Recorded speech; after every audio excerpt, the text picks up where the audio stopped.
Hello students, आज हम लोग जेनेटिक्स जो इनहेरिटेंस है उसके अंदर हम लोग जो विशेष जो टू प्रोसेस हैं, genetic linkage and crossing overs, यानी ये जो दो प्रोसेस है इनके बारे में स्टडी करेंगे। क्रॉसिंग ओवर को स्टडी करने से पहले हम लोग जेनेटिक लिंकेज हम स्टार्ट कर रहे हैं और हम लोग स्टूडेंट्स जेनेटिक लिंकेज को लेकर मैंने सेवरल वीडियो बना भी दिया था। अब यहाँ पर थोड़ा डिस्कशन करना जरूरी था क्योंकि अगर हम लोग बिना लिंकेज के हम लोग आगे बढ़ेंगे तो आप क्रॉसिंग ओवर का जो मीन है उसका जो प्रोसेस है वो आप लोग नहीं समझ पाएंगे। तो सर यू कह सकते हैं कि लिंकेज, सबसे पहले बात यू कह सकते हैं there are several means of the linkage. Linkage के वैसे तो बहुत से मीन हो सकते हैं। अगर हम लोग पॉलिटिकली बात कर सकते हैं, लिंकेज ऑफ द नर्व की बात कर सकते हैं, लिंकेज ऑफ सेल्स। लिंकेज का अर्थ होता है साथ साथ यानी सेल लगता है, लेकिन हम लोग यहाँ पर डिस्कस करेंगे only we would discuss about genetic linkage। तो genetic linkage को समझाने से पहले मैं यहाँ पर स्टार्ट कर रहा हूँ स्टूडेंट्स कि हम लोग ये जानते हैं कि एवरी यू कह सकते हैं कि सभी जो सजीव होते हैं यानी जो होते हैं तो क्रोमोसोम नंबर्स यानी the number of chromosomes you कह सकते हैं the number of chromosomes are fixed in every organism. सभी ऑर्गेनिज्म जो क्रोमोसोम्स के नंबर जो होते हैं फिक्स्ड होते हैं और हम लोग को diploid numbers and haploid numbers कह सकते हैं। और मैंने ये बता दिया था कि generally all the organism are diploid यानी ज्यादातर डिप्लॉयड होते हैं and some are haploid like algae and fungus. ये हम लोग पढ़ चुके हैं। अब हम लोग यहाँ पर एग्जांपल ह्यूमन का हम लोग ले रहे हैं। ह्यूमन एग्जांपल पढ़ेंगे हम लोग और हम लोग जानते हैं in human diploid chromosome numbers are 46 in human male and female. और these are two types. Chromosomes की बात हम कर चुके हैं कि क्रोमोसोम टू टाइप के होते हैं 44 plus XX and 44 plus XY। Okay student, और these are two types. One type is autosomal and second are allosomes यानी एलिंगी या एसेक्सुअल एंड सेक्सुअल। हम ये पढ़ चुके हैं। और मैंने भी कहा था कि each chromosome are pair in diploid cells यानी प्रत्येक जो क्रोमोसोम होता है वो एक्चुअल में डिप्लॉयड सेल्स में पेयरिंग होता है। इसको समझेंगे आप लोग, किसमें होता है पेयरिंग होता है। और इन हैप्लॉयड सेल्स में प्रत्येक जो क्रोमोसोम होता है वो सिंगल होता है और इस सेल को हम लोग क्या होता है हैप्लॉयड बोलते हैं, हैप्लॉयड। और इस सेल को क्या होता है डिप्लॉयड्स। ओके, और डिप्लॉयड जो numbers are 46 and haploid numbers are 23 in human being. Okay, अब यहां पर भी जान सकते हैं कि क्रोमोसोम्स की बात क्यों कर सकते हैं कि सेवरल जीन्स आर प्रेजेंट यानी सेवरल जीन्स आर प्रेजेंट या लोकेटेड ऑन ए क्रोमोसोम यानी एक क्रोमोसोम्स के ऊपर बात हम कर सकते हैं कि लाइक यू कह सकते हैं ये क्रोमोसोम है। ये हम लोग एक एग्जांपल ले सकते हैं कि ह्यूमन बीइंग में 46 क्रोमोसोम्स नंबर होते हैं और उनके जो पेयर नंबर्स होते हैं या हैप्लॉयड नंबर्स अगर बात यू कर सकते हैं हैप्लॉयड नंबर्स की बात करें तो 46 क्रोमोसोम्स और पेयरिंग कितनी स्टूडेंट्स 23। ओके, और जिसे हम लोग यू भी कर सकते हैं 23 में से 20 जो पेयर्स होती है वो तो एक्चुअल में होती है होमोलोगस पेयरिंग और जो वन पेयर होता है एलोसोम्स और वो में यू कह सकते हैं मे बी होमोलोगस एंड हेटेरोलोगस। ये भी हम लोग डिस्कस कर चुके हैं। अब यू कह सकते हैं कि यहाँ पर 20 जो थर्ड पेयर ह्यूमन सेल्स में होती है उनमें से हम लोग एक पेयर हम लोग ले रहे हैं। पेयरिंग का मीन होता है कि each homologous chromosome connect with homologous यानी एक जो होमोलोगस जो क्रोमोसोम होता है होमोलोगस के साथ ही पेयरिंग करता है। ओके, और इस प्रत्येक यू कह सकते हैं कि ईच जो पेयर ऑफ द क्रोमोसोम्स होता है उसमें one chromosome is material and second one is paternal. You कह सकते हैं एक तो मात्रक होता है फीमेल मेल का होता है, एक क्या होता है फीमेल यू कह सकते हैं कि पेरेंट्स का होता है। ओके, अब यहां पर कह सकते हैं कि क्रोमोसोम्स के ऊपर ईच क्रोमोसोम्स यू कह सकते हैं 100 टू हंड्रेड्स 100 टू थाउजेंड्स या मोर देन, इससे ज्यादा हो सकते हैं, जीन्स हो सकते हैं या होते हैं।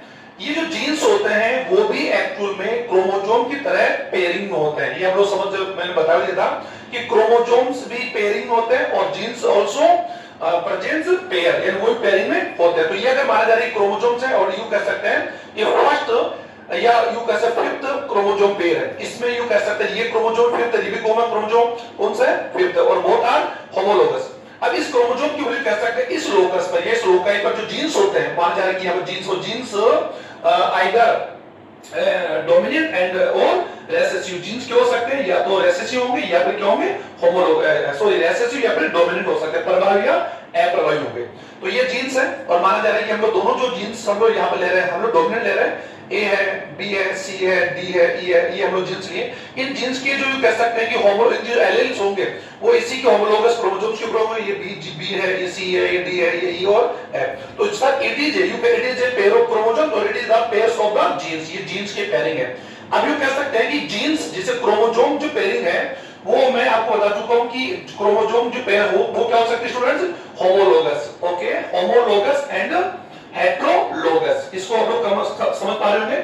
उसी प्रकार यू कह सकते हैं जो क्रोमोसोम्स के साथ साथ जो जीन्स पेयरिंग होती है, यू कह सकते हैं ए पेयर ऑफ जीन्स या यू कह सकते हैं which control A any character. ये कंट्रोल ए कैरेक्टर, अगर दोनों किसी कैरेक्टर का कंट्रोल करने वाले जो जीन्स है, दोनों जीन्स अगर यू कह सकते हैं कि सेम हो, यानी या तो वो दोनों क्या हो, डोमिनेंट हो या फिर क्या हो, रेसेसिव हो। ओके, तो ऐसे जीन्स पेयर को लोग, ऐसे जीन्स पेयर जो होता है उसे हम लोग यू कह सकते हैं होमोजाइगस कहते हैं। होमोजाइगस, इसे तो लोगस कहते हैं, होमोजाइगस। ओके स्टूडेंट्स, और अगर यू कह सकते हैं कि द जीन्स पेयर्स में यू कह सकते हैं, जैसे माना हम लोग यू कह सकते हैं it is homozygous gene pair. और अगर माना जाए कि किसी जीन पेयर में एक जीन यू कह सकते हैं वन जीन, यानी कि one gene is dominant and second is recessive. अगर एक रेसेसिव और एक रेसेसिव, ऐसे जीन पेयर को हम लोग क्या बोलेंगे, हेटेरोजाइगस। ओके स्टूडेंट्स, यानी सम युग्मजी यानी सम जीनी एंड विषम जीनी कह सकते हैं।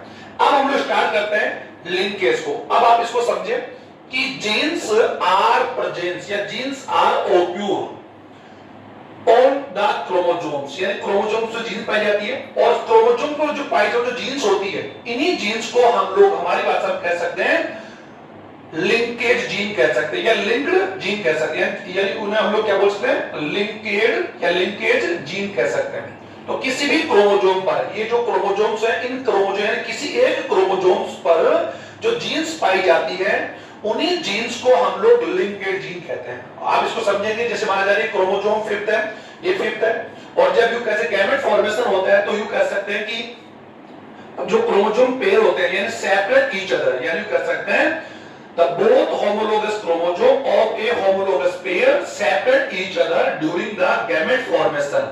तो गैमेट फॉर्मेशन के दौरान क्या होता है कि क्रोमोसोम्स की जो प्रत्येक जो पेयर यानी एवरी पेयर जो क्रोमोसोम सेपरेट होते हैं, उसी टाइम यू कह सकते हैं उसी समय पर जो जीन्स होते हैं वो भी सेपरेट होते हैं। इसीलिए जो गैमेट्स होते हैं वो हमेशा क्या होते हैं, हैप्लोइड होते हैं। इसको आप समझेंगे और ये मैं बता भी लगा। अब यहाँ पर आप देख पा रहे हैं कि ये जो क्रोमोसोम्स है, इस क्रोमोसोम्स की जो जीन्स है, इन्हीं जीन्स को हम लोग क्या बोलते हैं, लिंकेज या लिंक्ड जीन यानी संलग्न जीन बोलते हैं। ओके स्टूडेंट्स, तो लिंक्ड जीन क्या होगी, द जीन्स यू कह सकते हैं the genes which are located together and closer, यानी closer and together on a chromosome, यानी एक क्रोमोसोम पर जो जीन्स पास और साथ साथ पाई जाती है, ऐसी जीन्स को हम लोग लिंकेड या संलग्न जीन बोलते हैं। और लिंकेड जीन कैरेक्टर्स का जो कंट्रोल करती है, अब ये कंफर्म कर लीजिए कि जो जीन्स हमेशा क्रोमोसोम्स पर पाई जाती है, ये तो मैंने बता दिया।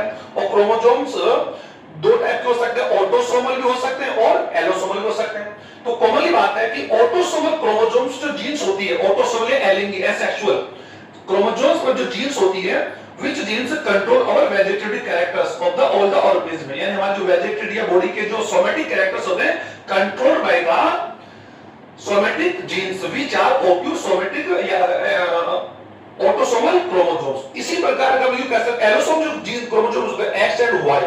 ओके स्टूडेंट्स, एक्स और वाई जीन गुणसूत्र में जो जीन्स होती है, जीन्स प्रेजेंट ऑन एक्स और वाई क्रोमोसोम, उन जीन्स को बोलते हैं सेक्स लिंकेज। इसको आप कंफर्म कर लें स्टूडेंट्स, ये मैंने पहले बता दिया था, these are sex linkage genes और दीज आर लिंकेज जीन।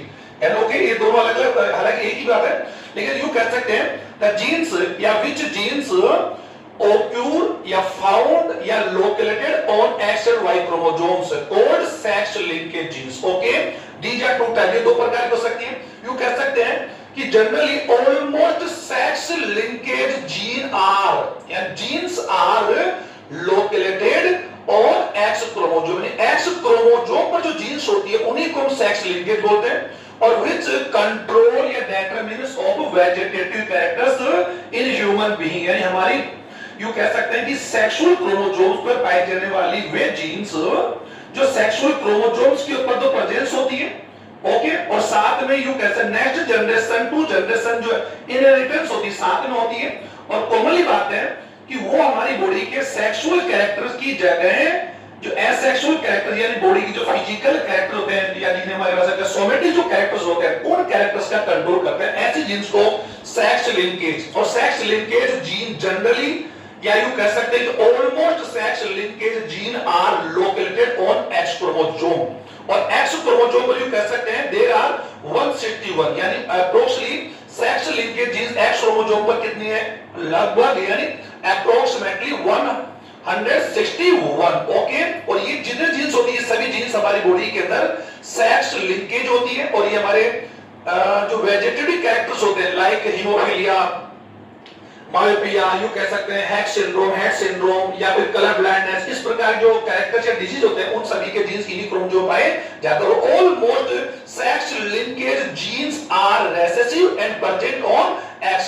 और सेकंड टाइप जो जीन होती है उन्हें बोलते हैं स्टूडेंट होलेंड्रिक, ये मैंने बता दिया था होलेंड्रिक यानी कि the genes which are located in present Y chromosome, या वाई क्रोमोसोम से जो सेक्स लिंकेज जीन होती है उन्हें हम क्या बोलते हैं, होलेंड्रिक। ओके, और दीज आर 14 यानी कैसे ये कितने ऑलमोस्ट 14 से, और इनका हमेशा इनहेरिटेंस हमेशा मेल टू फीमेल होगा, सॉरी मेल टू मेल होगा, क्योंकि वाई क्रोमोसोम हमेशा, ये मैंने सेक्स डेटा में बताया था कि वाई क्रोमोसोम हमेशा यू कह सकते हैं कि मेल पार्टनर से या मेल पेरेंट से हमेशा मेल यू कह ऑफस्प्रिंग में ही जाएगा। ये तो आप लोग कंफर्म कर चुके हो कि जैसे एक्स वाई क्रोमोसोम मेल में है और एक्स एक्स फीमेल होता है, और हम जानते हैं कि in male you human male के बात यू कैसे both sexual chromosomes are different and these are you का होमो।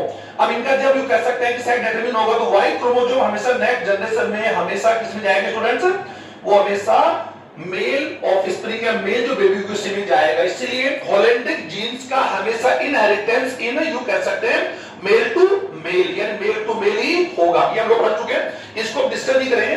अब यहां पर हम लोग सेक्स लिंक्ड जीनों के बारे में स्टडी कर ली, और जो लिंकेज जो जेनेटिक जो लिंकेज की बात मैं वही बता रहा था कि लिंक यू कह सकते genetic linkage it is a tendency of the genes that are close या टुगेदर क्लोज ऑन एक क्रोमोसोम, यानी एक गुणसूत्र पर पाए जाने वाली 7 और पास में पाए जाने वाली जो जीन्स होती है उन्हें हम लोग लिंकेज जीन्स कहते हैं। ओके स्टूडेंट, और ये जो लिंकेज जीन्स अगर एक्स और वाई क्रोमोसोम पर हो और वेजिटेटिव कैरेक्टर्स का कंट्रोल करे, ऐसी जीन्स को हम लोग बोलेंगे students sex linked gene. Okay, which are present X and Y chromosomes. Okay, अब हम लोग लिंक्ड जीन जो करें, अब जो ये लिंकेज जीन्स यानी कर सकते हैं द लिंकेज जीन्स जिन कैरेक्टर्स का कंट्रोल करती है उन्हें हम लोग क्या बोलते हैं, लिंक यू कह सकते हैं लिंक्ड कैरेक्टर्स। ओके स्टूडेंट, इनको हम लोग लिंक्ड कैरेक्टर्स बोलेंगे। और यू कह सकते हैं कि एक क्रोमोसोम के ऊपर आप लोग समझ पा रहे हैं कि इस क्रोमोसोम्स के ऊपर ये जो जीन्स होती है, ये जीन्स एक्चुअल में कौन है, लिंक्ड जीन है, और ये कौन है, ये लिंक्ड जीन। और जो जीन्स यू कह सकते हैं कि विच आर लोकेटेड सेपरेट या यू कह सकते हैं सेपरेट डिफरेंट क्रोमोसोम्स, ऐसी जीन्स को हम लोग हमारी भाषा में क्या बोलते हैं, अनलिंक्ड, यानी क्या बोलेंगे, अनलिंक्ड जीन्स बोलेंगे। लाइक यू कह सकते हैं माना जा रहा है ये वर्थ क्रोमोसोम्स के ऊपर जीन्स है, और हम जानते हैं नेक्स्ट जनरेशन में दोनों क्रोमोसोम जो पेयर्स हो रही है, जो दोनों क्रोमोसोम्स हैं वो सेपरेट होंगे, तो यानी ए जीन के साथ कभी नहीं जाएगी, ए बी के साथ, यानी ये जो जीन्स हैं these are linked, these are also linked for this chromosome। इसी प्रकार का हम कह सकते हैं ये 6 पेयर है, इस पे 6 पेयर के ऊपर जो क्रोमोसोम या जो जीन्स यहाँ पर लोकेटेड होगी वो सभी जीन्स क्या होगी, लिंकेड जीन होगी। यहाँ पर जो जीन्स होगी वो भी क्या होगी, लिंकेड होगी। इनमें से नेक्स्ट जनरेशन में जो टुगेदरली यू कैसे इनहेरिटेड होगी या इनहेरिटेंस होगी वो ये जीन्स होगी, यानी ये जीन्स साथ में कभी भी इनहेरिटेंस या यू कैसे do not transmit generation to generation, यानी एक जनरेशन टू जनरेशन में कभी ट्रांसमिटेड साथ नहीं होगी। तो ये मैंने आपको बता दिया कि सेक्स लिंकेज जो जीन्स होती है या जो लिंकेज जीन्स होती है, अगर किसी क्रोमोसोम्स के ऊपर जो सेक्स लिंकेज जीन होती है, इन सभी जीनों के जो समूह को जो एक यूनिट के रूप में अगले जनरेशन में जाती है, ऐसी जीन समूह को या जीनों के इस ग्रुप को हम लोग बोलते हैं लिंकेज ग्रुप। क्या बोलते हैं स्टूडेंट्स, लिंकेज ग्रुप। इसको आप लोग स्टूडेंट समझ पा रहे होंगे। पहले मैंने समझा लिंकेज जीन, फिर बताया लिंकेज कैरेक्टर्स, और फिर बताया लिंकेज ग्रुप। तो सबसे पहले तो आप लिंकेज ग्रुप क्या होगा कि किसी भी क्रोमोसोम पर या यू कह सकते हैं the group of genes are present on a chromosome, यानी एक हैप्लॉइड क्रोमोसोम्स पर पाए जाने वाले जीनों का वह समूह, या यूं कह सकते हैं जीन समूह विच इनहेरिटेंस टुगेदर, या इनहेरिटेंस ए यूनिट, एक यूनिट के रूप में अगले जनरेशन में उसका इनहेरिटेंस होता है, यानी यूं कह ट्रांसफर होता है जनरेशन टू जनरेशन। ऐसे जीनों के ग्रुप को क्या बोलते हैं? Linkage group. और लिंकेज ग्रुप्स का जो नंबर होता है हमेशा यूं कह सकते हैं हैप्लॉइड नंबर्स ऑफ क्रोमोसोम्स, यानी किसी भी ऑर्गेनिज्म में लिंकेज ग्रुप का जो नंबर होता है, उसका जो संख्या होती है, यूं कह सकते हैं the number of linkage group are equal haploid chromosome numbers of organism. Like you कह सकते हैं कि एग्जांपल हम लोग ह्यूमन की बात हम कर सकते हैं, तो ह्यूमन में लिंकेज ग्रुप्स आर इक्वल 23, क्योंकि हम जानते हैं कि ह्यूमन में हैप्लॉइड क्रोमोसोम नंबर्स आर 23। उसी प्रकार यू कह सकते हैं कि अगर हम लोग दूसरा एग्जांपल ले सकते हैं, तो लाइक यू कह सकते हैं कि पाइसन सेटल वाटर मटर की बात हम करें तो लिंकेज ग्रुप्स नंबर आर 7। इसी प्रकार टिटिवेशन अगर हम लोग वीट की बात हम करें तो क्रोमोसोम लिंकेज ग्रुप आर 21, क्योंकि इनके डिफरेंट नंबर्स आर, हम जान इनके डिफरेंट नंबर्स कितने स्टूडेंट्स हैं? 14 है, इसकी 42 है। तो आप लोग समझ गए होंगे कि लिंकेज यू कह सकते हैं the number of linkage group are equal to haploid chromosome number of organism. तो ये मैंने आपको लिंक्ड जीन बता दिया, और लिंक्ड जीन वो होती है यानी किसी क्रोमोसोम पर, एक बार मैं फिर रिपीट कर सकता हूं, genetic linkage is a tendency of genes which are, या यू कह सकते are that close together on a chromosome, okay, for together inheritance, या यू कह सकते for to be together inheritance, okay. इसको सिंपली हम ये भी कह सकते हैं कि किसी हैप्लॉइड क्रोमोसोम पर पाए जाने वाली, यानी पास पास पाए जाने वाली, यू कह सकते genes that's occur nearly each other, okay, जो अगले जनरेशन में यू कह सकते हैं यूनिक और टुगेदरली इनहेरिटेंस हो, ऐसे जीनों को लिंक्ड जीन कहते हैं, और ऐसे इनहेरिटेंस को हम लोग लिंकेज इनहेरिटेंस कह सकते हैं, यानी सहलग्नता कहते हैं। ओके स्टूडेंट्स, इसको हम लोग समझ चुके होंगे। लिंक्ड जीनों का जो कैरेक्टर्स होता है, ऐसे कैरेक्टर को हम क्या बोलते हैं? Linked characters which are controlled by the linkage genes, यानी the characters which are controlled by the linked gene, okay. Linkage gene ये मैं बता दिया था, द ग्रुप ऑफ जीन्स, या कह सकते हैं the group of genes which are occur on a chromosome या same chromosome, okay. The linkage groups या number of linkage groups are equal haploid chromosome of organism. ये मैंने आपको एग्जांपल ह्यूमन का देकर आपको एक्सप्लेन कर दिया।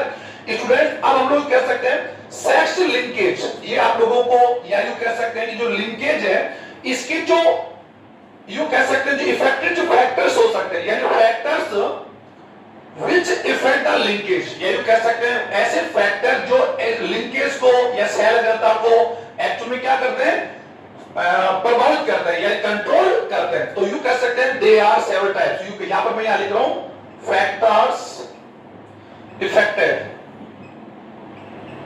इफेक्टिंग लिंकेज, इसको आप समझिए स्टूडेंट्स। और एक बात मैं बताना भूल गया कि genetic linkage and crossing over you कह सकते हैं अपोजिट ईच अदर, यानी ये दोनों आपस में एक दूसरे की यानी अलग अलग प्रोसेस है, और ये गैमेट फॉर्मेशन जब होता है तो लिंकेज जो प्रोसेस है वो क्रॉसिंग ओवर का हमेशा एक्चुअली क्या होगी? अपोजिशन में होगी, अगेंस्ट करेगी, और क्रॉसिंग ओवर इसका अपोजिशन इसका क्या अगेंस्ट करता है। तो दोनों प्रोसेस होते हैं, दोनों एक दूसरे के यू कह सकते अपोजिट होते हैं ईच अदर, अभी वो देख लेंगे। और दोनों को जो फैक्टर्स होते हैं स्टूडेंट्स, यानी फैक्टर्स अफेक्टेड द लिंकेज, यानी यू कह लिंकेज के और क्रॉसिंग ओवर के जो फैक्टर्स होंगे स्टूडेंट सेम होंगे, आप इसको समझ लीजिए। सबसे पहला फैक्टर्स की क्या यू कह सकते हैं वो है सर डिस्टेंस, यू कह सकते हैं जीन डिस्टेंस यानी दो जीन यानी क्रोमोसोम पर पाए जाने वाले, यानी क्रोमोसोम से मान जाइए जीन से A B C D E F जो भी जीन से दिस क्रोमोसोम, ओके स्टूडेंट।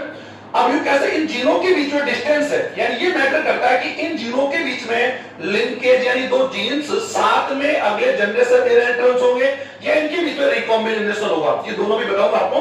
तो यू के दो जीनों के बीच की दूरी अगर बिल्कुल कम होगी, यू कह सकते जीनों के बीच की, मैं यहां पर लिख रहा हूं students gene distance which occur between two genes. हम समझ सकते ए और बी जीन के बीच की दूरी मान जा रही है, ये जीन की दूरी मान जा रही है कि 1 सेंटीमीटर, ऐसे मान सकते हम लोग 1 माइक्रोमीटर है, या यूं कह सकते हैं ए और बी के सी के बीच, बी सी और डी के बीच, बी और सी के बीच, सी बी और डी के बीच। ओके स्टूडेंट, तो ये जो जीनों के बीच की जो दूरी होती है हम यहाँ पर देख रहे हैं कि सबसे जो डिस्टेंस है वो ए और एफ जीन के बीच है, क्योंकि इन दोनों के बीच में काफी ज्यादा गैप्स है। ओके स्टूडेंट, तो जीनों के बीच की डिस्टेंस जीन डिस्टेंस जो होती है वो हमेशा संलग्नता के जितने जीनों के बीच की दूरी जितनी ज्यादा होगी, कॉमन सी बात है, जीनों के बीच जितनी ज्यादा दूरी होगी उतना ही उनमें लिंकेज क्या होगा स्टूडेंट्स, कम होगा। तो ये आप इसको समझेंगे कि जीन्स के बीच की जो दूरी होगी, जितनी ज्यादा दूरी होगी, डिस्टेंस होगी, उन जीनों में लिंकेज जो होगा कम होगा, यानी उनमें साथ साथ इनहेरिटेंस की जो नेचर होगा वो क्या होगा, कम होगा। तो आपने क्या देगा, the distance of gene reverse proportional of linkage, इसको आप कन्वर्ट कर ले। और अगर बात यूं करते क्रॉसिंग ओवर की क्या होगा, प्रोपोर्शनल होगा, क्योंकि जितना जीनों के बीच की दूरी, कॉमन सी बात, जितना जीनों के बीच की ज्यादा होगी उसमें क्रॉसिंग ओवर क्या होगा, ज्यादा होगा। इसको आप कन्फर्म कर ले, मैं दोनों एक साथ समझा रहा हूं। थर्ड जो सेकंड फैक्टर है वो स्टूडेंट कौन है, temperature.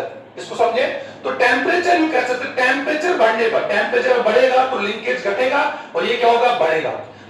Third one is as, यानी कि एज ऑफ ऑर्गेनिज्म, यानी ह्यूमन बीइंग की बात हम कर सकते हैं। एज बढ़ने पर जो लिंकेज है स्टूडेंट, इसको समझे कि एज बढ़ने पर क्रॉसिंग ओवर का जो यू कह प्रोसेस होता है वो कॉमन सी बात है, वो बढ़ेगा, ये क्या होगा, घटेगा। फोर्थ वन यू कह सकते हैं रेडियन, यू कह रेडियंस हो सकता है, यानी वीकेंड हो सकता है, रेडियंस यानी x Y sorry X ray हो सकती है, अल्फा बीटा आदि। ओके, तो ये भी एक्चुअल लिंकेज और क्रॉसिंग ओवर को क्या करती है, इफेक्ट करती है। And fifth one where you chemical factors also like mustard gas हो सकता है, कोल्चिसिन्स है आदि, जो केमिकल जो कैरेक्टर्स या केमिकल जो मैटर्स होते हैं वो कंट्रोल या you can affecting the linkage and crossing over. तो ये मैंने आपको यहाँ फैक्टर जो बता दी है, you can factors affecting linkage and crossing over, और अभी बता दिया कि जो क्रॉसिंग ओवर और ये जो लिंकेज है वो आपस में एक्चुअली स्टूडेंट क्या होते हैं, रिवर्स प्रोपोर्शनल होते हैं, यानी एक दूसरे के अपोजिट होते हैं। इसको आप समझ लेंगे, बहुत इजी में बता रहा हूं आपको। और आप लोग एक बात और बताना चाहूंगा कि जो लिंकेज है, सहलग्नता है, वो एक्चुअली में क्या करता है स्टूडेंट्स, कि ऑलवेज यानी सेक्स लिंकेज ऑलवेज अपोजिशन या always against independence in, you कह सकते हैं इंडिपेंडेंट असॉर्टमेंट लॉ, यानी जो मेंडल का जो स्वतंत्र अपील का जो नियम है, यानी जीनों का जो इनहेरिटेंस जो होता है फ्रीली ईच अदर होता है, उसका एक्चुअली क्या करता है, टोटली ये क्या करता है, अगेंस्ट करता है। ओके स्टूडेंट्स, अब हम इस वीडियो को ज्यादा लंबा नहीं करेंगे, तो मैंने आपको सहलग्नता के बारे में समझा दिया। अब हम लोग अगला जो हमारा जो प्रोसेस है वो होता है, वो पढ़ रहे हैं कि सहलग्नता और लिंकेज दोनों ही एक ऐसा प्रोसेस है जो हमेशा यू कह सकते हैं बोथ प्रोसेस आर ओक्यूर या present during the gamete formation. Gamete formation के दौरान होता है, गैमेट फॉर्मेशन में हम जान सकते हैं कि मियोसिस जब डिवीजन होता है या मियोसिस जो ओक्यूर होता है तब ये दोनों प्रोसेस होता है। तो ये दोनों ही कह सकते हैं कि गैमेट्स फॉर्मेशन को इफेक्ट करने वाली कह सकते हैं कि मेजर प्रोसेस है जिनको हमने समझा। और अब हम लोग कह सकते हैं जो क्रॉसिंग ओवर हम लोग कह सकते हैं, हम लोग पढ़ रहे हैं जीन विन्वेस्टमेंट, इसको हम पढ़ेंगे।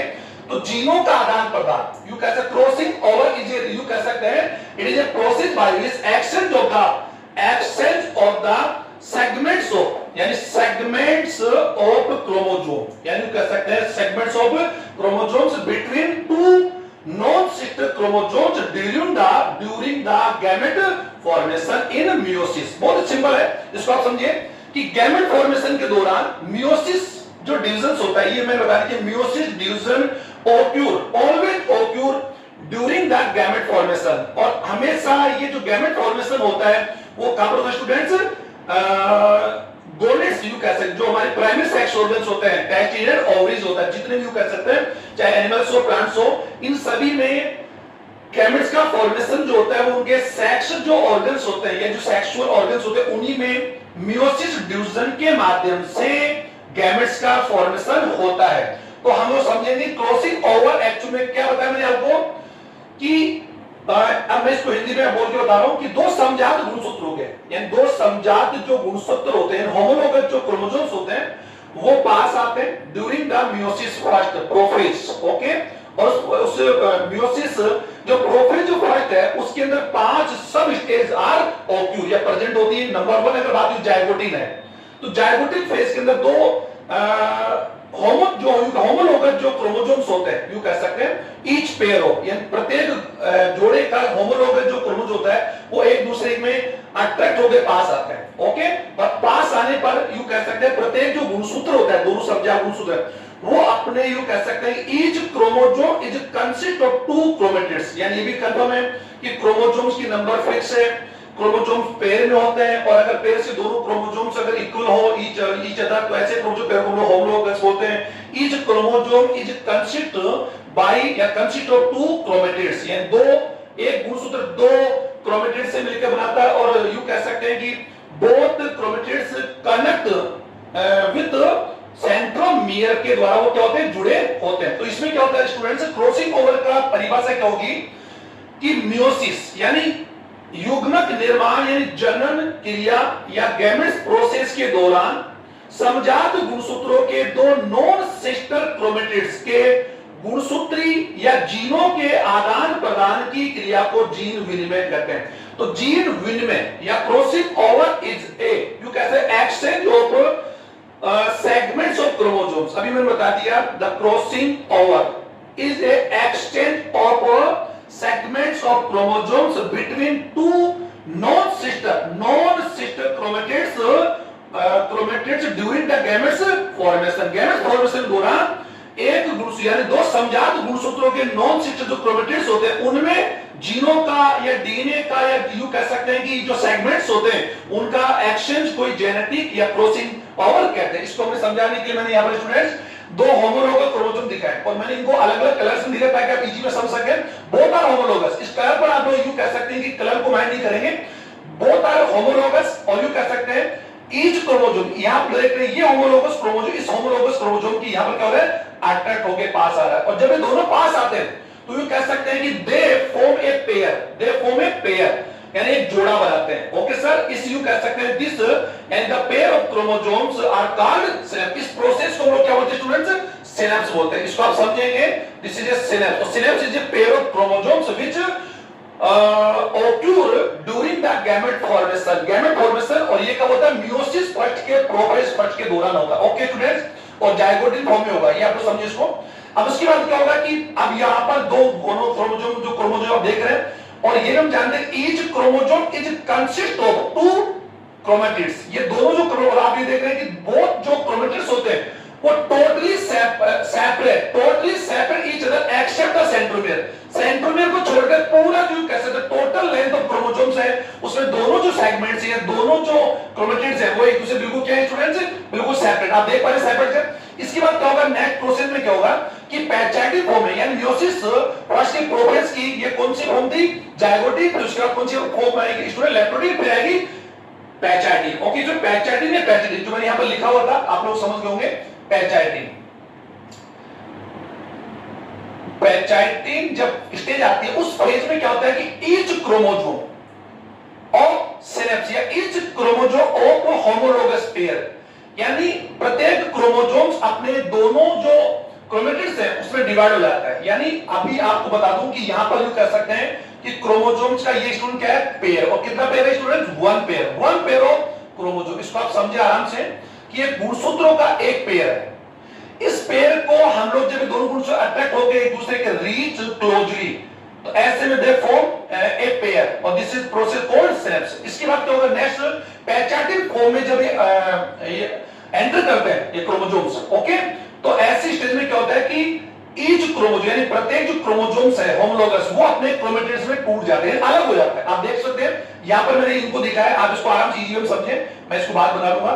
आप यहां देख पा रहे हैं कि ये कह सकते हैं और मैं इसको भी स्टूडेंट्स को पूरा करूं, लेकिन आप इसको समझें कि ये ग्रीन पेन से मैं इसको कंप्लीट करता हूं ताकि आप इसको इजी में समझ सकें। ओके, अब आप यहां देख पा रहे हैं कि यहां पर प्रत्येक जो क्रोमोसोम्स है वो अपने क्रोमेटिड्स में डिवाइड हो गया। ओके, अब इस कंडीशन को, ये जो कंडीशंस है यानी कैसे फॉर्म ए टेट्राड फॉर्म, यानी ये कौन सा स्टेज स्टूडेंट, टेट्राड स्टेज यानी चतुष्क अवस्था बनती है। ये तो एक्चुअली कौन सी फॉर्म थी, बाइवैलेंट यानी द्विक, यानी ये तो एक्चुअली कौन सी थी, बाइवैलेंट या द्विक अवस्था जिसे हम लोग सेल्स कहते हैं। अब यू कह सकते हैं यहां पर क्रोमोसोम नंबर आर अभी भी स्टिल 2, अभी भी क्रोमोसोम नंबर कितने student, 2, still 2, 1 and 2, but chromatids are 4। यहां आप लोग समझ पा रहे हैं यहां पर एक क्रोमोसोम्स है, chromosomes number are 4, chromatids are also, your chromosome number is 2 and chromatids also 4, लेकिन यहाँ पर वो दिखाई नहीं दे रहा है। एक्चुअली कह सकते हैं कि जो क्रोमेटिड्स होते हैं वो आपस में इतना ज्यादा इस पर क्लियरली जस्टिफाई नहीं हो रहा है। अब यहाँ पर क्रोमेटिड्स देखने के बाद हम देख पा रहे हैं कि ईच क्रोमोसोम यू कह सकते हैं फॉर्म यानी डिवाइडेड देयर क्रोमेटिड्स। अब क्रोमेटिड टूट जाता है या बन जाता है, टूटना तो गलत शब्द नहीं होगा। अब यहाँ पर क्या होगा कि ये जो कंडीशन की स्टेज है इसको बोलते हैं चतुष्क टेट्राड फेज। अब यू कह सकते हैं chromatids which same chromosomes are sister chromatid. इसको आप समझिए स्टूडेंट, दीज आर क्रोमेटिड्स। और ये जो क्रोमेटिड आप देख रहे हैं जिसको मैं ब्लैक मार्क कर दिखा रहा हूं, ये दोनों क्रोमेटिड्स एक ही क्रोमोसोम्स के, तो बोथ आर यू कहते हैं we can called sister chromatids. और जो आप ग्रीन लाइन में देख पा रहे हैं दीज आर यू कहते हैं दीज क्रोमेटिड्स और आल्सो सेम क्रोमोसोम, यानी ये भी एक्चुअली सेम क्रोमोसोम के और इस क्रोमोसोम को इनको भी क्या बोलेंगे सिस्टर क्रोमेटिड्स।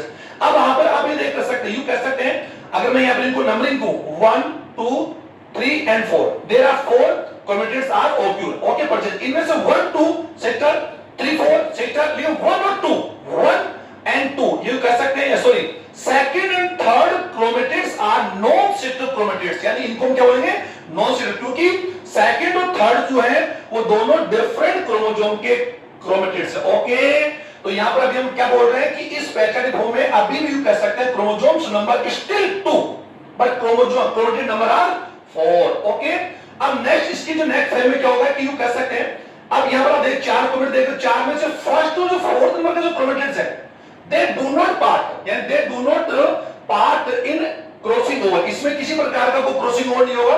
अब यहां पर क्या होगा कि सेकंड और जो थर्ड जो क्रोमेटिड्स हैं जो नॉन सिस्टर है, ये क्या होते हैं यू कह सकते हैं कि ये एक विशेष स्थान से टूटते हैं, यानी ब्रेक डाउन ए स्पेशियल साइट एक जगह। और ओके सर, और ये एक्चुअली रेस्टेज एंडोन्यूक्लियस एंजाइम, कौन सा एंजाइम एंडोन्यूक्लियस एंजाइम, इनको एक निश्चित स्थान से क्या करता है कट करता है। और ऐसे स्थान पर यू कह सकते हैं कि ये क्या होगा सेगमेंट्स ऑफ क्रोमेटिड्स, ये क्या हो गए सेगमेंट्स ऑफ क्रोमेटिड्स, और क्रोमेटिड्स आर नॉन सिस्टर। अब इसके बाद क्या होगा कि ये जो क्रोमेटिड्स है, ये जो नॉन सिस्टर क्रोमेटिड्स है, ये यानी अपने सिस्टर क्रोमेटिड्स है, यानी अपने सेगमेंट से टूट कर अलग होकर यू कह सकते हैं कि connect with non sister segments of non sister chromatid, और ये टूटकर इससे अलग इससे जुड़ जाता है।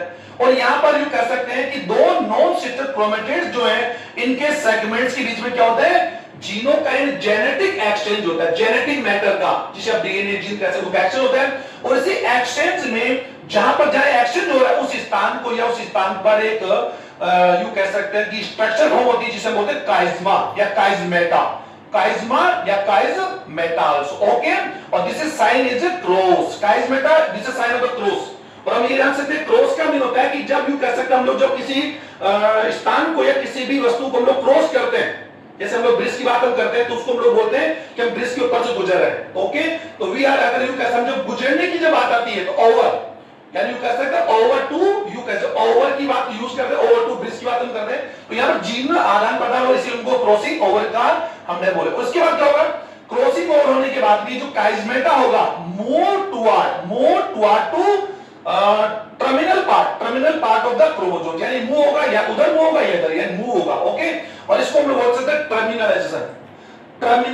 और ये कौन सी चीज है student डाइकेनेसिस। Okay, meiosis first prophase होता है, इट इज कंसिस्ट या फॉलोइंग 5 स्टेज, और लास्ट स्टेज वो डाइकेनेसिस। डाइकेनेसिस फॉर्म में क्या होगा काइज्मेटा जो होगा मूव टुवर्ड टू टर्मिनल, यानी कोई terminal part of the chromosome, और ये सेपरेट जाएंगे, सेपरेट होने के बाद में वापस से क्रोमेटिड जुड़ जाएंगे। अब जुड़ने पर वापस क्रोमोसोम पेरी में आ जाएंगे। अब आप देख पा रहे हैं कि क्रोमोसोम्स का पेयर यानी क्रोमोसोम्स का एक यू कह सकते हैं एक क्रोमोसोम एक यानी अब आप देख सकते हैं इस क्रोमोसोम के अंदर एक जो क्रोमेटिड है वो तो बिल्कुल कौन सा स्टूडेंट्स ओल्ड है, या ओल्ड यानी पैरेंटियल है, और इस क्रोमोसोम में भी ये भी कौन है ओल्ड ही एक्चुअल में। आप देख क्रोमेटिड्स यू दोनों जो क्रोमेटिड्स हैं यानी यू कह सकते हैं 4 क्रोमेटिड्स बन रहे हैं, 4 में से 2 क्रोमेटिड्स अभी भी क्या है ओल्ड है या यू कह पैरेंटियल है, लेकिन इस क्रोमोसोम का ये जो सेकंड क्रोमेटिड आप देख रहे हैं इसका ये जो सेगमेंट है ये तो एक्चुअली में क्या ओल्ड है, लेकिन इसके अंदर ये जो सेगमेंट आप देख रहे हैं ये दूसरे क्रोमेटिड का यहां पर क्या हो रहा है कनेक्ट हो रहा है, जिसको बोलते हैं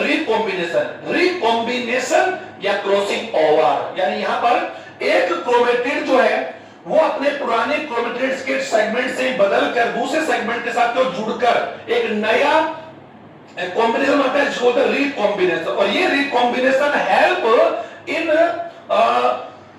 प्रोड्यूस ए न्यू स्पीसीज या प्रोड्यूस वेरिएशंस, यानी ये विभिन्नताएं जो प्रोड्यूस होती है, विभिन्नताओं के प्रोड्यूसन में, ये प्रोडक्शन इन वेरिएशंस में सबसे इंपॉर्टेंट रोल कौन करता है स्टूडेंट? Crossing over. तो क्रॉसिंग ओवर एक ऐसा इंपॉर्टेंस यू कैन एक्ट है जो you can it help in produce variation, produce a lot of variations in new species, नई स्पीसीज होगी इसमें कई वेरिएशंस आती है। तो यहां पर आप देख पा, इसी प्रकार हम जो सेकंड जो क्रोमोसोम्स है इसको हम देख रहे हैं, इसमें भी आप लोग देख पा रहे हैं कि इसमें भी जो एक जो क्रोमेटिड्स है वो तो बिल्कुल अभी भी कौन सा स्टूडेंट्स? ओल्ड, यानी पेरेंटियल है, लेकिन एक जो क्रोमेटिड्स है उसका ये जो सेगमेंट आप देख रहे हैं, ये सेगमेंट एक्चुअल में यहां नहीं था बल्कि इसका सेगमेंटेशन यहां पर आया। तो सेगमेंट्स, और ये भी बता दिया कि क्रॉसिंग या युग्मक निर्माण के दौरान दो समजात गुणसूत्रों के नॉन सिस्टर क्रोमेटिड्स यानी असूत्री या अपुत्री गुणसूत्री अर्ध गुणसूत्रों के गुणसूत्री खंडों का आदान प्रदान ही क्रॉसिंग ओवर कहलाता है। जो मैंने बता दिया कि crossing over is a exchange of chromosomal या segments of chromosomes between two non sister chromatid during the gametes formation in meiosis. Okay, और ये मियोसिस के कौन से फॉर्म में हो रहा है? तो आप समझो जीन क्रॉसिंग ओवर की जो सबसे मेन जो कैरेक्टर्स है, सबसे पहला कि क्रॉसिंग ओवर हमेशा गैमेट फॉर्मेशन के दौरान ही ऑक्यूर होता है। सेकंड, ये दो नॉन सिस्टर क्रोमेटिड्स के बीच होता है, इसमें जीनों का आदान प्रदान होता है। जहां क्रॉसिंग ओवर होता है वहां काइस्मेटा फॉर्म होता है, chiasmata move to terminal part of the chromosomes. इस प्रोसेस को हम लोग टर्मिनलाइजेशन और उपाधिवन बोलते हैं। उसके बाद में जो क्रोमोसोम बनता, अब आप देख सकते अभी भी कैसे है, द क्रोमोसोम्स नंबर स्टिल 2, अभी भी कितने? 2 है, अभी भी क्रोमोसोम 2 आप देख। इसको आप लोग आगे चाहते हैं, इसको आगे बढ़ा सकते हैं अगर आप चाहें तो इसको आगे बढ़ा सकते हैं, लेकिन इसकी मुझे आवश्यकता नहीं लग रही है, आप समझ पा रहे होंगे। तो यू कह सकते इतना बहुत आप लोग यू कह सकते हैं ये क्रोमोसोम आप जुड़ गया, लेकिन ये इसके अंदर जो क्रोमोसोम का ये सेगमेंट है एक्चुअली कौन सा? न्यू है। इसी प्रकार जो लास्ट वाला आप देख पा, इस क्रोमोसोम के अंदर ये सेगमेंट है जो क्रोमेटिड्स बिल्कुल ओल्ड है, और ये वाला भी ओल्ड है, लेकिन इसके अंदर ये जो न्यू कॉम्बिनेशन यहां पर ये न्यू को आ गया। तो यहां पर आप क्या देख रहे हैं कि अभी भी होमोलॉग के जो क्रोमोसोम्स हैं अभी भी कितने थे? 2 थे, सेपरेट पास आए, टूटे, क्रॉसिंग ओवर हुआ, उसके बाद अब ये क्रोमोसोम्स, ये जो पेयर ऑफ क्रोमोसोम्स है, अब you can say both separate each other, अब ये क्रोमोसोम अलग होकर अलग गैमेट में जाएगा स्टूडेंट, और ये अलग होकर अलग गैमेट में जाएगा। आप समझ पा रहे होंगे, इसको बोलते हैं गैमेट्स फॉर्मेशन। तो गैमेट्स फॉर्मेशन यू कह सकते ओनली, यू कह सकते हैं कि ईच होमोलोगस क्रोमोसोम यू कह सकते एंटर ए सेपरेट गैमेट, यानी एक जो क्रोमोसोम होगा एक सेपरेट गैमेट में जाएगा। इन दोनों में से यू कह सकते हो, और आप ये देखिए क्रॉसिंग ओवर का जो फॉर्मेशन होता है केवल एक ही पेयर में नहीं होता है। अगर मैं बोलूं ह्यूमन बीइंग में 20 डिफरेंट सेल्स में there are 46 chromosome and 23rd pairs. तो क्रॉसिंग ओवर का जो प्रोसेस है स्टूडेंट्स, वो ईच यू कह सकते पेयर ऑफ क्रोमोसोम्स, यानी कह सकते हैं crossing over is occur all the pair of chromosomes, यानी सभी क्रोमोसोम जो पेयर्स है उसमें होता है। ओके, और आप समझ पा रहे हैं कि सभी पेयर्स में या सभी पेयर क्रोमोसोम पेयर्स या दोनों क्रोमोसोम सेपरेट होने से पहले एक दूसरे के पास आते हैं। दे मेक सिनेप्स, यानी पास अटैच होके पास आएंगे, फिर क्रोमेटिड्स में फॉर्म होंगे, क्रोमेटिड्स के बाद में सेगमेंटेशन होगा, फिर क्रॉसिंग ओवर होगा, न्यू रिकॉम्बिनेशन होगा, उसके बाद में क्रोमोसोम फिर पास आएंगे, फिर सेपरेट होंगे। तो आपने देखा कि सेपरेशन होने के पहले उनमें अट्रैक्शन होता है और then repulsion and enter separately gametes. Okay, तो कभी भी कोई भी क्रोमोसोम पेयर जो होगा एक गैमेट में एंट्री नहीं करता। ये कभी कभार हो सकता है कि डिसजंक्शन इन क्रोमोसोम पेयर्स, अगर कभी कभार ऐसा होता है तो वो मैंने बता दिया डाउन सिंड्रोम, पटाव सिंड्रोम, क्लाइंट बता देता है कि एक हायर जो एज में एट द हायर यू कह सकते हैं at the 45 to 50 year age के अंदर अगर कोई फीमेल गैमेटोजेनेसिस फॉर्म करती है तो उसका जो ओवम होता है वो एक्चुअल में एरर बनता है, ये मैंने बता दिया था, और वो होता है disjunction of chromosomes pair. Okay, ये कभी कभार सेवरल टाइम कभी और हो सकता है। तो स्टूडेंट्स ये जेनेटिकल या जो क्रॉसिंग ओवर का जो फॉर्मेशन मैंने बताया आपको, ये समझ गया, और ये हम लोग समझ गए यू कैसे दी क्रॉसिंग ओवर में एस यू मेनली 3 टाइप, ये 3 प्रकार हो सकता है। फर्स्ट सिंगल, यू कैसे सिंगल क्रॉसिंग ओवर, आप इसको समझिए सिंगल क्रॉसिंग ओवर का मीनिंग है, क्योंकि अभी मैंने बता दिया था कि क्रॉसिंग ओवर का जो फॉर्मेशन है, crossing over is proportional to distance, ये जीन डिस्टेंस, जीनों के बीच की जो डिस्टेंस होती है उसकी क्या होता है स्टूडेंट्स, वो जीन डिस्टेंस को हम लोग यहाँ पर क्या मान सकते हैं, आर मान सकते हैं, ऐसे मान लो। तो जीनों के बीच में ये क्रोमोसोम्स में, और क्रोमोसोम्स में अगर हम लोग जीन लेते हैं A B C D M N O या कोई भी ले सकते हैं आप, समझने की बात है। अब यहाँ पर आप देख पा रहे हैं कि यहाँ पर जो जीन्स आप देख रहे हैं, इन जीनों के बीच में जो डिस्टेंस है, ये देखो ये डिस्टेंस आप देख सकते हैं। अगर माना जाए तो ए और डी के बीच की डिस्टेंस दे सकते हैं, बी और एम के बीच दे सकते हैं, ए और एफ के बीच दे सकते हैं। तो जितनी डिस्टेंस ज्यादा होगी, ओके स्टूडेंट, और जितना यू कह सकते हैं कि जितना क्रोमोसोम की लेंथ बड़ी होगी उसमें क्रॉसिंग ओवर के यू कह सकते हैं चांसेस क्या होंगे, ज्यादा होंगे। ओके, तो क्रॉसिंग ओवर जो होता है वो may be 3 types. One single crossing over, अगर किसी क्रोमोसोम पेयर पर हमने अभी यू कह सकते हैं कि मैंने अभी आप लोगों को यू कह सकते हैं कि सिंगल क्रोमोसोम क्रॉसिंग ओवर ही एक्सप्लेन किया है। ओके स्टूडेंट, तो अगर किसी एक क्रोमोसोम पेयर के अगर सिंगल स्थान पर सिंगल पैरेंट्स पर क्रॉसिंग ओवर होता है तो उसको हम लोग सिंगल क्रॉसिंग ओवर बोलेंगे। अगर डबल होता है, डबल का मीन होता है स्टूडेंट्स, अगर ये जो क्रोमेटिड्स होते हैं वो यू कहते हैं यहां से टूटे यहां से टूटे, तो ऐसे में इसको क्या बोलेंगे, डबल क्रॉसिंग ओवर। और अगर क्रोमोसोम की लंबाई अगर ज्यादा है, अगर लेंथ ऑफ द क्रोमोसोम से ओवर ज्यादा है, like first chromosome pair second है थर्ड है, और हम जान सकते हैं कि ह्यूमन में जो पेयरिंग जो क्रोमोसोम्स है उनमें यू कह सकते हैं कि जो स्टार्टिंग पेयर्स है, जो फर्स्ट है सेकंड थर्ड फोर्थ जो सिक्स, ये पेयर्स इनकी लेंथ बहुत ज्यादा होती है, तो इनमें क्रॉसिंग ओवर हो सकता है, वो 2 से ज्यादा भी हो सकता है। तो क्रॉसिंग ओवर अगर 2 से ज्यादा हो तो सोलो क्या होता है, पोली, क्या बोलते हैं student, poly and multi crossing over. तो ये क्रॉसिंग ओवर की टाइप बता दी है। अब बात आती है क्रॉसिंग ओवर का इंपॉर्टेंस, समझे स्टूडेंट। सबसे बड़ा क्रॉसिंग ओवर का सबसे बड़ा इंपॉर्टेंस पहली बात तो है कि ये मियोसिस में ओक्यूर होता है, प्रोफेज फर्स्ट में आता है, 2 नॉन सिस्टर क्रोमेटिड्स के बीच होता है, इसको समझे, 2 non sister chromatids of homologous chromosomes, ये मैंने बहुत अच्छे समझाया। ओके, इसमें ज्यादा नहीं जाऊंगा।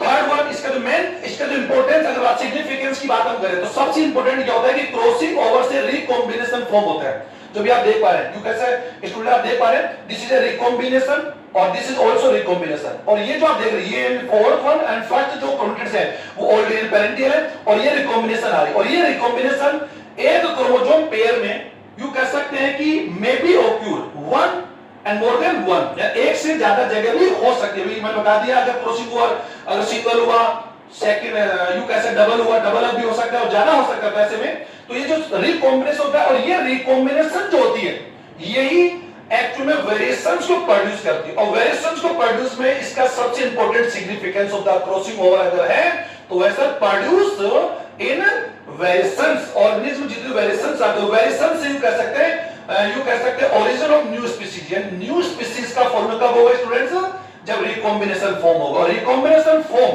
हेल्प्ड इन वेरिएशंस, और variations also help in new या origin of new species. Okay, और न्यू स्पीशीज का होना एक्चुअली क्या होता है स्टूडेंट्स, बायो इवोल्यूशन, आप समझते हो, जैव विकास। तो यू कह सकते किसी भी ऑर्गेनिज्म में जो इंडिविजुअल जो स्पीशीज जो प्रोड्यूस होती है, रिप्रोडक्शन, और रिप्रोडक्शन ही सेक्सुअल रिप्रोडक्शन ही एक ऐसा रिप्रोडक्शन है जो न्यू ऑर्गेनिज्म में फॉर्म होने में हेल्प करता है। और हम जान सकते हैं कि सेक्सुअल रिप्रोडक्शन में गैमेटोजेनेसिस फॉर्म होता है, और गैमेटोजेनेसिस प्रोसेस के दौरान ही मियोसिस डिवीजन होता है। तो सेक्सुअल रिप्रोडक्शन के और मियोसिस के और क्रॉसिंग ओवर के जो सिग्निफिकेंस है मे बी सेम, वो सेम हो सकते हैं। ओके स्टूडेंट्स, आप समझ गए होंगे। अब आपको मैं यू कैसे सिग्निफिकेंस बात, अब मैं आपको बताना चाहूंगा द फैक्टर ऑफ, मैं बता दूं जो factor of affecting the crossing over, और वो मैंने बता दी थी अभी। सबसे पहले यू कह सकते हैं कि जीन डिस्टेंस, अभी मैंने लिखा था आपके स्टूडेंट की gene distance. Okay, gene distance is proportional crossing over. Crossing over की क्या होती है कि जीन की भी जो डिस्टेंस जितनी ज्यादा होगी, इसमें जितना ज्यादा होगा उनमें क्रॉसिंग ओवर क्या होगा, ज्यादा होगा। और ये जीन डिस्टेंस लिंकेज की क्या होती है, रिवर्स प्रोपोर्शनल, जो मैं बताता आपको। सेकंड फैक्टर वन क्या हो सकता है, टेंपरेचर हो सकता है। Third one is age of organism, age हो सकती है, एज बढ़ेगा तो क्रॉसिंग ओवर क्या होगा, घटेगा। फिफ्थ बात उसका टेंपरेचर की बात कर सकते हैं, टेंपरेचर जितना ज्यादा हाई होगा, इसको टेंपरेचर जितना ज्यादा होगा उतना ही क्रॉसिंग ओवर क्या होगा, ज्यादा होगी। और लिंकेज में क्या देखा था कि टेंपरेचर अगर हाई होगा, क्योंकि इंक्रीज इन टेंपरेचर, तो लिंकेज में भी यू कह सकते हैं इंक्रीज क्या होगी, शॉर्टेज उसकी जो प्रोसेस क्या होगा, कम होगा। फिफ्थ या फोर्थ वन क्या हो सकता है, रेडिएशन हो सकता है, रेडिएशंस, और रेडिएशंस अल्फा बीटा गामा।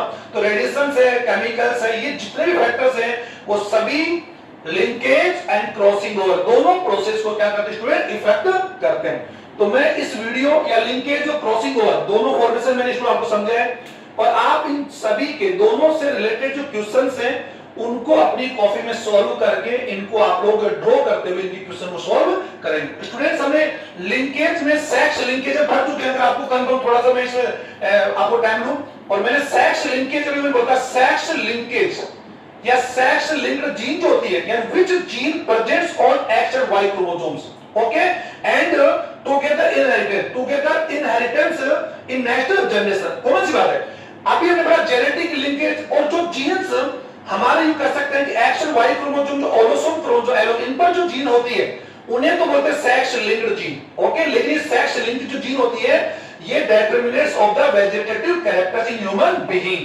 और मैंने अभी बता दिया। और एक्स का एग्जांपल मैंने सेक्स लिंकेज का या इनहेरिटेंस ऑफ सेक्स लिंकेज का एग्जांपल लिया था कलर ब्लाइंडनेस का और हीमोफीलिया का, अगर आपको ध्यान दो। और मैंने भी कहा था कि all the sex linkage genes में रेसेसिव होती है और एक्स क्रोमोसोम पर पाई जाती है। इसका एग्जांपल हमने लिया था जैसे XX याद हो, क्लब ब्लाइंडनेस का जीन में बताया था कि स्मॉल सी डोमिनेंट रेसेसिव है, और अगर यू कह सकते हैं ये रेसेसिव जो जीन्स होती है ये हमेशा रेसेसिव जीन्स होती है हमेशा अपनी होमोजाइगस कंडीशन के अंदर ही क्या होती है, एक्टिव होती है, और ये मैंने बता दिया था। तो यू कैसे अगर ये कलर ब्लाइंडनेस से अगर मान लीजिए वो फीमेल होगी तो उसके दोनों जीन्स कैसे होगी स्टूडेंट्स, होमोजाइगस होगी। ध्यान देंगे होमोजाइगस कंडीशन में ये एक्टिव में क्या होगी, कलर ब्लाइंडनेस से ग्रसित होगी, इफेक्टेड होगी। और ये अगर मेल की बात हम कर सकते तो मेल में कंडीशन क्या हो सकती है, या तो जीन क्या होगी डोमिनेंट होगी तो ये व्यक्ति क्या होंगे नॉर्मल होंगे, या फिर वो जीन्स मेल के अंदर क्या होगी अग्रेसिव होगी तो मेल क्या होंगे इससे इफेक्टेड होंगे, कलर ब्लाइंडनेस से इफेक्टेड होंगे। तो चांसेस क्या होंगे 50-50 है। और ये मैं बता दें क्यों, क्योंकि ह्यूमन में मेल जो यू कैसे ह्यूमन मेल में एक्स क्रोमोसोम जो होता है उसका number of x is single, एक ही होता है, और एक्स क्रोमोसोम के जो यू कह सकते हैं इसका कोई भी दूसरा एलील वाई क्रोमोसोम पर होता नहीं। और ये मैंने इसका एग्जांपल लेके मैंने आपको बता दिया था, यू कैसे when a colour blind female marry with